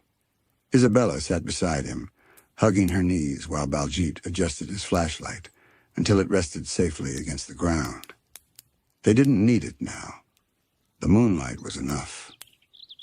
For a while, none of them spoke. They just breathed in, out listening to the hush of the world around them. The stillness wasn't empty. It was full of quiet life. Somewhere below, the stream they had followed kept rushing, and a breeze carried the faintest scent of wildflowers. It felt like the kind of moment that stretched longer than time itself. Eventually, Isabella broke the silence. "You know," she said softly, "this is what I always imagined summer nights should feel like. Not busy, not loud, just this, friends and stars." Baljeet nodded slowly, his voice hushed. "It feels like we found something important, even if we cannot name it." Buford didn't reply at once. He shifted slightly, eyes fixed on the stars, hands clenched loosely over his chest. His mind wandered back to when he was younger, back to nights spent staring at the ceiling of his room, wishing for something that made the world feel less heavy. He never would have admitted it out loud, but this sitting on a hill with Isabella and Baljeet, the night spread out like a secret kept just for them. This was what he had been wishing for all along. Finally, he cleared his throat. "Guess it ain't about building giant roller coasters or rockets. Sometimes there's—" he gestured vaguely at the world around them. "Is enough." Isabella smiled at him, her eyes warm. Baljeet adjusted his glasses, blinking quickly as though he too understood the weight of the moment. They lay back on the grass together, the three of them, staring upward. The stars glittered endlessly, each one a reminder of something larger, something that stretched far beyond Danville. And yet, right here, it felt like the entire universe had folded itself small enough to fit into their corner of the hill. Time slipped by unnoticed. Minutes, maybe hours. The night cradled them, steady and gentle, until their voices grew quieter, their laughter softer, their eyelids heavier. When Buford finally sat up, stretching, he felt a soft peace settle into him. He thought about how the night had given them a space to be anything brave, curious, silly, quiet, without the eyes of the day to judge. That freedom felt rare and precious. He realized that what made the night special wasn't the absence of light, but the presence of the people beside him. He picked up the small coin he had found earlier and rolled it between his fingers, thinking about how small objects can become anchors for memory. "We should leave something here," he said suddenly, surprising even himself. "Not like graffiti, just a token, so we know we were here." Isabella looked at him with bright eyes. "Like a time capsule?" she offered. "Yeah, like a time capsule," Baljeet echoed, warming to the idea. So they did. They dug a small indentation near a flat stone using their hands, wrapped the coin in a scrap of cloth Isabella produced from her backpack, and tucked a tiny folded note with their names and the date. It felt ceremonious and silly and absolutely right. They covered the token carefully, tamping the earth back down as if the ground itself would keep their secret safe. By the time they started the walk back down the hill, the first pale edges of dawn hadn't yet arrived, but the night felt fuller, as if it had been stretched and savored. Their steps were slow, careful, reluctant to break the spell. They spoke in whispers about returning, about bringing Phineas next time, about the idea of making the spot a tradition. Even Baljeet, who had spent much of the evening fretting over practicalities, couldn't help but smile at the thought of a future return visit, a ritual tucked into the fold of their summers. When they reached the edge of the park and the glow of neighborhood lights reclaimed the path, Buford paused and looked back toward the hill. It stood like a small promise against the dark, a place that now held a coin, a note, and the echo of three voices. He felt a tenderness for it, and for the friends beside him, that he was not always comfortable admitting. But he also felt something steadier, a quiet certainty that these moments were the kind that would keep him warm when the nights felt empty. They walked home slower than usual, the comfortable silence between them, speaking of memories already forming. The night had been an adventure, yes, but more than that. It had been a gentle knighting of friendship, a small ceremony that would sit inside each of them like a secret light. Buford's reputation in Danville had always been a simple one. Ask anyone and they'd tell you he was the bully. The kid who shoved others at recess, who claimed the swings as his territory, who could turn a friendly game into a competition just by stepping onto the field. His name carried weight, and for most of the neighborhood kids, it meant stepping aside or bracing for a sarcastic remark. But reputations, Buford knew, were like masks. People saw the mask and never thought to ask what lay beneath it. That was fine with him, in fact. It was easier. It meant fewer questions, fewer chances for someone to glimpse the softer corners of who he was. Tonight, though, as he sat alone on the front steps of his house, the mask felt heavier than usual. The neighborhood was quiet, bathed in the pale glow of porch lights. A moth fluttered near the bulb above him, circling in endless loops. He leaned back against the railing and let out a long sigh, staring at the sidewalk that stretched toward the corner where he and his friends usually gathered. The air carried the faint smell of barbecue drifting from a few houses down, mixed with the earthy scent of grass, still damp from the sprinklers. Crickets provided their usual chorus, joined now and then by the distant rumble of a car passing by. It was an ordinary night, nothing special. But Buford's thoughts didn't match the calm of his surroundings. Earlier that day, Phineas and Ferb had built something new, a makeshift racetrack that looped wildly around the neighborhood park. Everyone had been there, of course. Phineas cheering, Ferb steering, Isabella handing out flags, Baljeet furiously calculating lap times. Even Perry, in his quiet platypus way, had been watching from the sidelines. And Buford? Buford had been loud, throwing himself into the race with the usual bravado, making sure nobody forgot he was there. On the surface, it had been fun. He'd laughed, shoved Baljeet lightly when he started over-explaining, shouted, "Eat my dust," more times than anyone could count. But when the excitement settled, when the racetrack was dismantled and everyone scattered home, Buford had felt that familiar hollowness again, the one that came after the noise faded. Oh, he didn't know why it always hit hardest in those quiet moments. Maybe it was because when the laughter stopped, there was nothing left to hide behind. No distractions, just him, sitting with the fact that he didn't really know where he fit. He rubbed the back of his neck, muttering under his breath. Heart of a bully, huh? More like heart of a nobody. The words slipped out without his permission, carried softly into the night. Buford's house wasn't empty. His mom was inside, humming to herself as she cleaned up the kitchen. But it wasn't full either. His dad traveled often, sometimes gone for weeks at a time. Buford never said much about it, not even to Baljeet or Isabella. What was the point? It wasn't like talking would change it. Better to just act like it didn't matter. He glanced down the street again, half hoping, half dreading that someone might appear. He wasn't used to admitting it, but he wanted company. He wanted to feel like the noise of the day didn't have to end when the sun went down. And as though the universe had heard him, a voice called from the shadows near the corner. "Buford?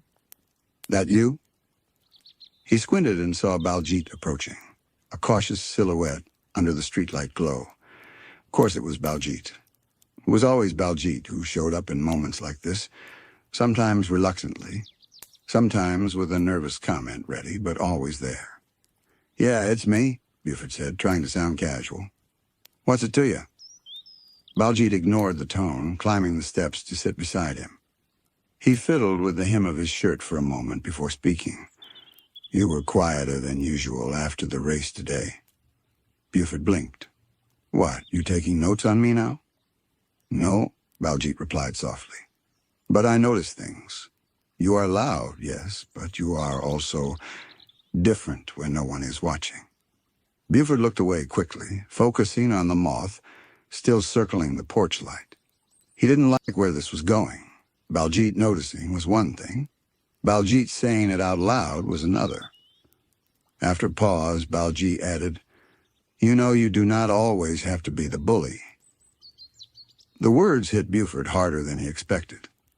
He felt his throat tighten, though he quickly masked it with a laugh. "Yeah? And what? Be the nerd instead? That job's already taken, buddy." Baljeet sighed, but he didn't push further. Instead, the two of them sat in silence, side by side, the porch creaking faintly beneath their weight. The quiet stretched, but it wasn't uncomfortable. For Buford, it felt safe. Maybe the mask didn't have to stay on forever. The night stretched quietly around them, the familiar sights of Danville softened by shadow and silver lights. Baljeet shifted slightly, tugging at his glasses, a small nervous habit that never seemed to leave him.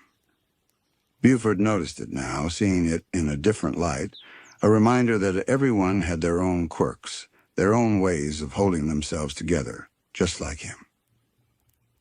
"You ever wonder," Baljeet began, his voice low, "why some people hide behind being tough, always pretending?" Buford shrugged, leaning back against the railing. "Some people like being in charge. Some people don't like feeling small." Baljeet nodded slowly. "Yes, but I mean, even when it seems like they're having fun, or teasing, or bullying, maybe it's not just for fun." Buford felt a flicker of something in his chest, a small, unfamiliar warmth. Baljeet had a way of saying things that got under the surface without being loud, without pointing fingers. It made Buford want to hide and explain himself at the same time. "Maybe," Buford muttered. "Maybe it's just easier. Easier to be the guy everyone fears than the guy everyone ignores." Baljeet considered that, his gaze shifting up at the night sky. "But you are not ignored, Buford," he said gently. "Even when you act like it does not matter, it does." The words lingered in the air. Buford's jaw tightened for a moment, but he didn't reply. His thoughts wandered back to earlier days, younger summers, when he had no idea how to fit in, when being loud and mean had been the only way he knew to keep the world from noticing his insecurities.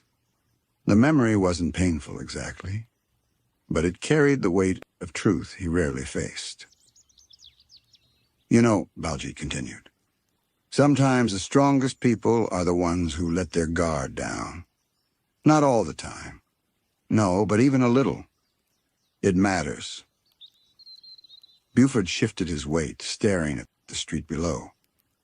The lamplight painted everything in a gentle yellow, highlighting the small cracks in the sidewalk. He felt exposed in a way that felt both uncomfortable and necessary. "I don't know," Buford muttered finally. "Letting my guard down? That's never worked for me before. People laugh. People make fun." Baljeet smiled faintly, quietly, in that gentle way that made his words feel heavier with meaning. "Some people might, yes, but others, they understand. They see the real person." Buford considered the night again, the porch, the moths, the soft breeze that carried faint scents of flowers and distant dinner smells. He realized, almost reluctantly, that it was the people closest to him. Baljeet, Isabella, Phineas, Ferb, who already understood, who didn't just laugh at his jokes or cheer at his antics, but quietly valued him even when he didn't know how to value himself. For the first time in a long while, Buford allowed a small exhale, almost like admitting a secret to himself. "I guess maybe I could try, being a little less tough." Baljeet's face brightened. "That would be brave. Not everyone has that kind of courage." Buford snorted softly, though the sound lacked its usual sarcasm. "Brave, huh? Never thought of it that way."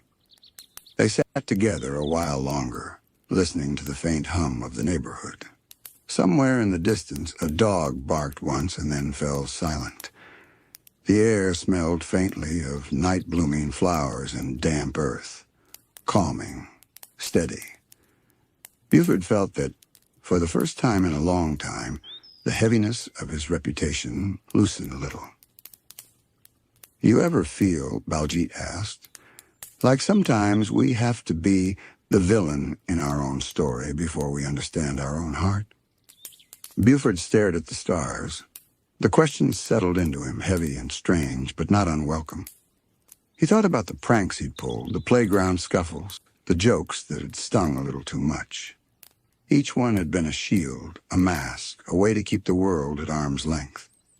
But now, looking at the quiet night, he realized that perhaps the shield didn't have to be permanent. "I don't know," he said finally, a quiet truth slipping out. "Maybe I've been the villain because I didn't know how else to be me." Baljeet nodded. "And maybe now you can start to be more than that, even a little at a time." Buford felt the words echo in him, a subtle kind of comfort. The night was still. The moths circled lazily above the porch light, and the weight he had carried for years didn't vanish completely, but it shifted, just enough to make the possibility of change feel tangible. "You think Isabella would understand?" Buford asked, not wanting to sound vulnerable, but unable to stop the question from forming. "I think she already does," Baljeet said firmly. "You just have to let her see it." The two of them fell silent again, but this time the silence was lighter, less like a wall, more like space. Space to think. Space to imagine that maybe the heart of a bully wasn't only about toughness, loudness, or fear. Maybe it was also about learning how to be seen and how to see yourself. Buford leaned back against the railing, finally relaxed, letting the night wrap around him. Somewhere deep inside, he felt a small spark of hope, a tiny, fragile thing, but enough to remind him that change could begin anywhere, even on a quiet porch under the glow of streetlights and stars. The next day began like any other summer morning in Danville, sunlight spilling across rooftops, birds chirping as they flitted between trees, and the faint hum of distant lawnmowers. Yet Buford felt different, quietly altered by the reflections of the night before. Even as he shoved his hands in his pockets and trudged down the familiar sidewalks, a subtle awareness lingered at the edges of his thoughts. He arrived at the park early, the benches empty, the swings creaking faintly in the breeze. It felt strange to be here alone without the chaos of Phineas and Ferb's inventions dominating every corner. The quiet offered him time to think, to revisit the conversation with Baljeet, and to ponder the possibility of being more than the role he'd played for so long. Buford sank onto a bench, letting his gaze wander. Children's laughter echoed faintly from nearby streets, the reminders of normal life drifting through the air. He noticed a small piece of litter caught beneath the bench, and without fully realizing why, he bent down and picked it up. Something as simple as that, a small, considerate act, made him feel lighter. The truth was, Buford had never been used to thinking about kindness. It wasn't that he disliked it, he simply didn't know where to place it in his life. It was easier to hide behind bravado, to laugh loudly, to push back when someone got too close.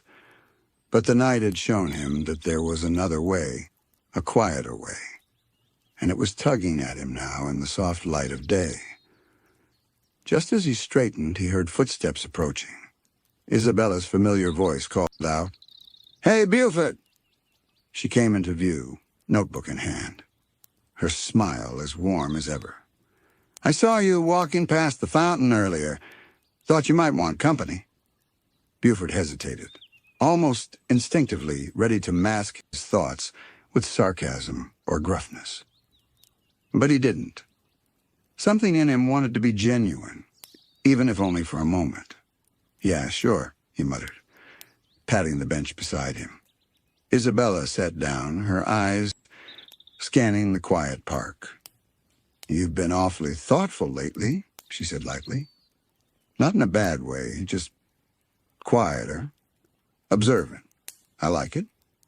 Buford snorted, trying to hide the warmth creeping into his chest. "I'm just noticing stuff. Big deal." "It's a big deal," Isabella replied gently. "Not everyone takes the time to see things as they are. Most people just rush past." Buford watched a dragonfly skim the surface of the small pond nearby. It shimmered in the sunlight, fragile and delicate. He thought about how easy it would have been to walk past, to ignore its brief brilliance. He realized that noticing, caring, even in the smallest ways, was something powerful. "You know," he started slowly, unsure if he really wanted to say it aloud, "sometimes I act like a jerk, because it's easier than letting people see the other side." Isabella looked at him steadily, her expression soft. "And what other side is that?" Buford hesitated, feeling the weight of the truth he rarely admitted. "The side that cares too much. The side that worries.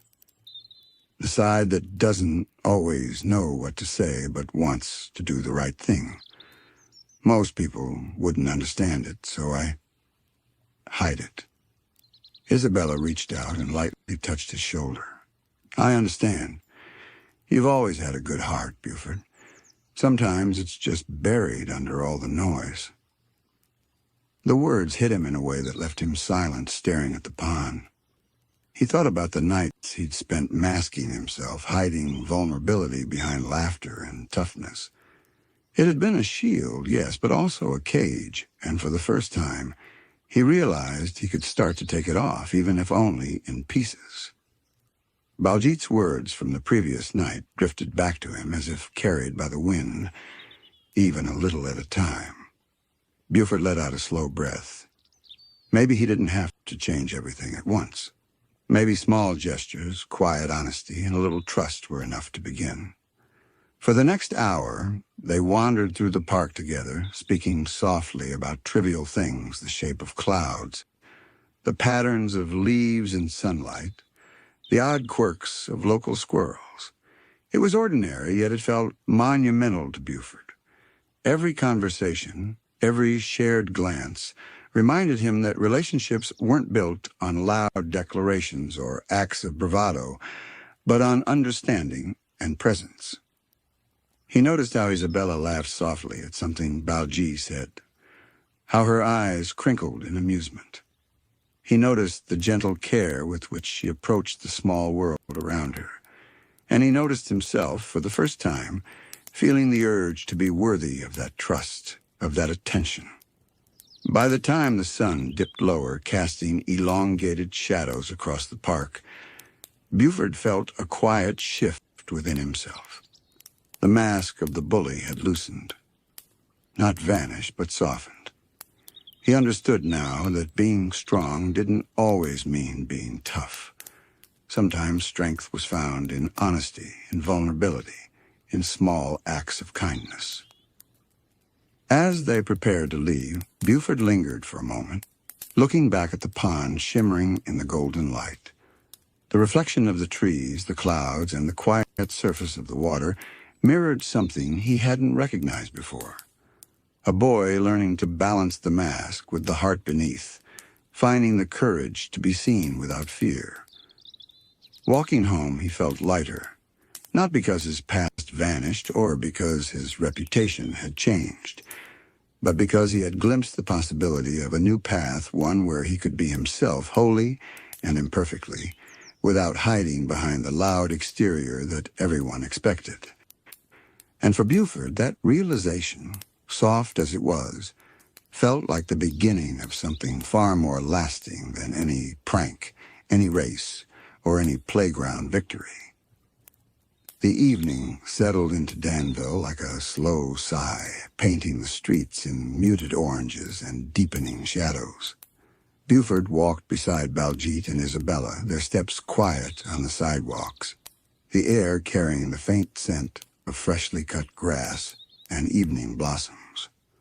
The day had been ordinary in appearance, but for Buford it had been filled with an undercurrent of discovery, a subtle unmasking of himself that no one else had witnessed.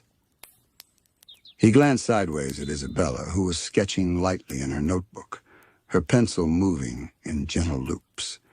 Baljeet fiddled with his watch, a small habit that gave him comfort. Neither spoke much, but the silence was different now, comfortable, steady, a companionable quiet that wrapped around him like a soft blanket. The park they passed held shadows stretching across the grass, the swings motionless, the fountain still sparkling faintly in the waning light. Buford felt the pang of gratitude for these small moments that made life feel less like a performance and more like a collection of truths. The racetrack, the races, the teasing, those were fun, yes, but this quiet journey through the evening revealed something more lasting. He remembered the coin they had left in a little indentation at the hill the night before, a small-time capsule of laughter and friendship.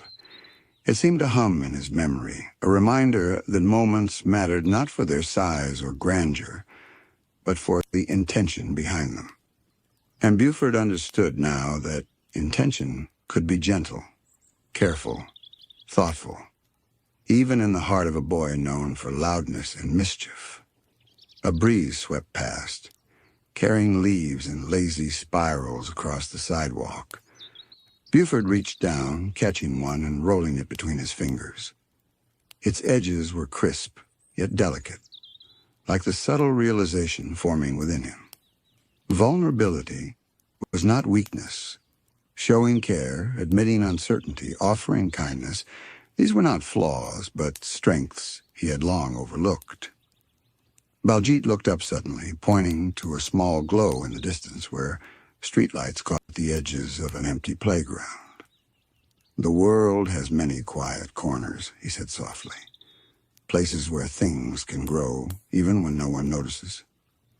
Buford nodded slowly, understanding. It wasn't about being the loudest, the strongest, or the one everyone feared. It was about moments like this, noticing, caring, choosing when to step back and when to step forward. He realized that the mask he wore was a choice, and so too was the heart beneath it. They paused at the edge of the park, letting the night and the shadows settle around them. Isabella closed her notebook and gave him a small, knowing smile. Sometimes being brave isn't about winning or fighting, it's about being seen, she said. Buford felt a quiet warmth fill his chest, a mix of relief and hope. He didn't have to say anything. He didn't have to prove himself with words or actions.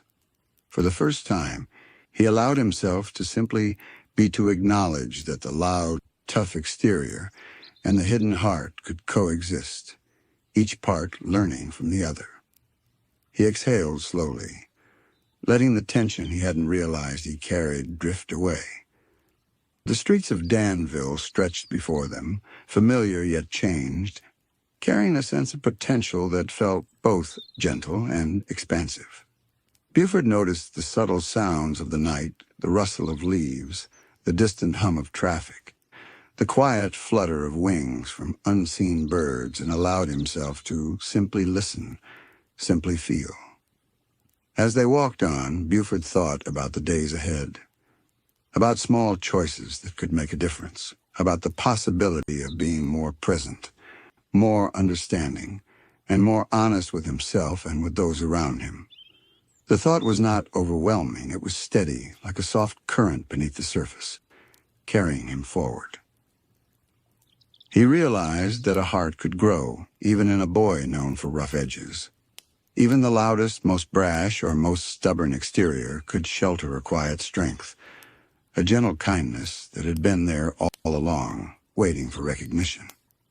Buford felt it stirring now, steady and persistent, a small light flickering in the depths of who he was. And so they continued, step by step, along the familiar sidewalks, with the night embracing them in calm serenity. Buford carried with him a newfound understanding that being strong wasn't about dominance or noise, but about being true to oneself, protecting what mattered, and quietly caring, even when no one else noticed. The path ahead was still uncertain, filled with ordinary streets and occasional challenges. But for Buford, the journey was no longer defined by reputation alone. It was defined by awareness, choice, and the gentle courage of a heart learning to exist openly, without the need for pretense or armor. The evening deepened, stars beginning to flicker overhead as the world hummed softly. Buford walked on, feeling a quiet shift in himself, aware of the friendship beside him, aware of the small, lasting truths the night had revealed, aware that sometimes the heart of a bully could be a heart that simply needed to be seen. As the night settles softly over Danville, our friends find quiet moments of understanding, growth, and gentle reflection. From unexpected calm to hidden talents, loyal bonds, cherished memories, exciting adventures, and the heart of a bully, every story reminds us that kindness, courage, and compassion can be found even in the smallest moments. May your dreams be filled with warmth, gentle laughter, and the quiet magic of friendship. Good night, and may the calm of these stories carry you peacefully into sleep.